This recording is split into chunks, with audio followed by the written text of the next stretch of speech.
Kamboja itu 9%, Indonesia 12%. Itu 11 tahun lalu, 10 tahun lalu. Sekarang Pak Dhani, Kamboja 18%. Indonesia gimana? Tetap 12%.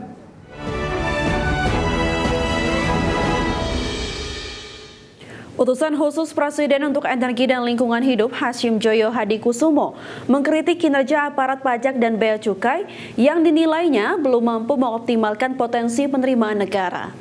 Menurut Hashim, lemahnya kinerja aparat menjadi salah satu penyebab stagnannya rasio penerimaan negara Indonesia selama lebih dari 1 dekade terakhir. Menurut Hashim, rasio penerimaan negara Indonesia masih bertahan di kisaran 9% hingga 12% terhadap produk domestik bruto, menjadikan Indonesia sebagai salah satu negara dengan sistem perpajakan terlemah di dunia. Bahkan, data Bank Dunia menunjukkan penerimaan dari pajak, penerimaan negara bukan pajak, royalti, dan cukai tidak mengalami peningkatan signifikan dalam kurun waktu tersebut. Hashim bahkan menyebut rasio penerimaan negara Indonesia kini tertinggal dari Kamboja.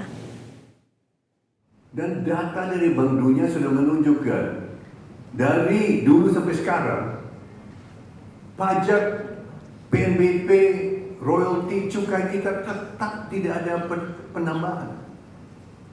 Pada saat Kamboja, Pak Dhani, tadi Pak Dhani bilang kan Filipina. Saya menunjuk negara Kamboja. Kamboja lebih miskin dari kita, lebih miskin dari Filipina. 10 tahun lalu, penerimaan negara, yaitu termasuk pajak, cukai, PNBP, royalti, ya, dari emas, tembaga dan sebagainya, batu bara, juga biaya masuk dan sebagainya, Kamboja itu 9%, Indonesia 12%. Itu 11 tahun lalu, 10 tahun lalu. Sekarang Pak Dhani, Kamboja 18%. Indonesia gimana? Tetap 12%. Berarti apa? Berarti nggak ada kenaikan. Kita ke informasi berikutnya, pemirsa. Bank Dunia mengerek naik proyeksi pertumbuhan ekonomi Indonesia menjadi 5% di 2025. Ya, laju pertumbuhan di kisaran 5% ini ditopang dari kinerja ekspor dan investasi yang kuat sepanjang tahun 2025.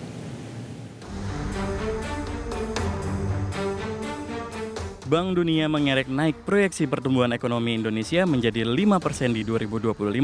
Proyeksi tersebut tertuang dalam Indonesia Economic Prospect edisi Desember 2025.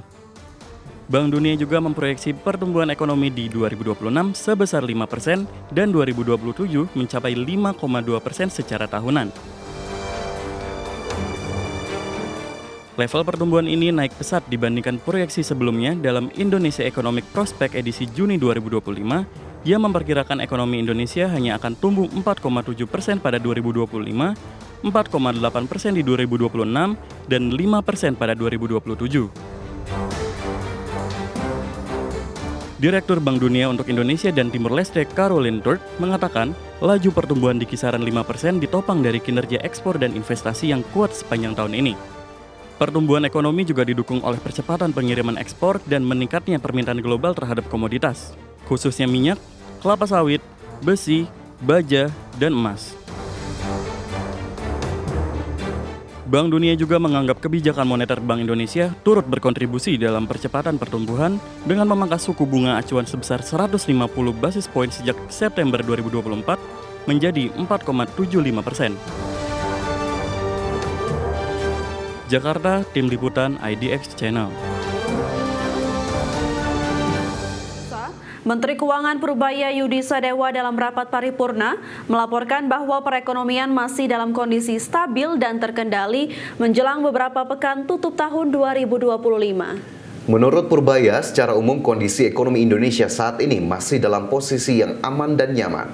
Pemerintah terus memantau berbagai indikator untuk menjaga stabilitas dan momentum pertumbuhan. Meskipun demikian, pemerintah mengakui masih terdapat sejumlah kelemahan di beberapa sektor ekonomi. Kelemahan tersebut dinilai bersifat terbatas dan akan terus diperbaiki melalui berbagai kebijakan ke depan. Salah satu fokus pemerintah saat ini adalah mendorong penyerapan anggaran lebih optimal. Pemerintah ingin memastikan belanja negara dapat segera masuk ke sistem perekonomian dan memberikan dampak nyata. Akan kita perbaiki lagi ke depan. Penyerapan anggaran beberapa proyek mungkin belum lancar, tapi akan didorong ke depan supaya lebih lancar lagi, supaya uangnya semakin muter di sistem perekonomian. Kan tahun ini juga dibarengin dengan BLT kan yang 31 triliun tadi yang sudah diumumkan, dan penyerapannya udah amat bagus sekali, sampai sekarang udah 29 triliun lebih. Jadi tinggal sedikit lagi yang tinggal disalurkan ke masyarakat. Harusnya sih di bulan keempat Desember ini dorongan ke ekonomi akan lebih bagus dibanding tahun lalu. Sementara itu, anggota Komisi 11 DPR RI meminta Direktorat Jenderal Pajak Kementerian Keuangan untuk bekerja keras mengejar target penerimaan negara di sektor perpajakan agar dimaksimalkan menjelang akhir tahun. Anggota Komisi 11 DPR RI Ana Muawanah menegaskan Ditjen Pajak harus menutup gap target pendapatan negara dengan melakukan upaya tambahan penerimaan di sektor perpajakan, termasuk menggali potensi penerimaan perpajakan lain yang belum optimal di sisa waktu tahun 2025, di mana hingga saat ini penerimaan baru mencapai 70,2%. Menurut Ana, pemerintah harus mencarikan ekstensifikasi pendapatan sebagai pengganti tidak tercapainya target penerimaan negara. Salah satunya adalah dengan mengejar keras penunggak pajak. Ada kekurangan kurang lebih 700 triliun dan Pak Dirjen Pajak menyampaikan optimis bahwa pencapaian pajak akan tercapai. Pajak timbul dari misal PPh badan, kemudian pajak-pajak konstruksi itu akan mendekati di Desember sih ya. Maka harapan kami di minggu 3 Desember itu sudah akan kelihatan sekali terhadap beberapa pencapaian. Contohnya di misal tingkat provinsi, tingkat 2 masih semuanya sedang progres kejar-kejaran untuk penyelesaian perpajakan. Kemudian lagi mungkin dari BUMN dan seterusnya pasti juga ada impact pajak yang akan.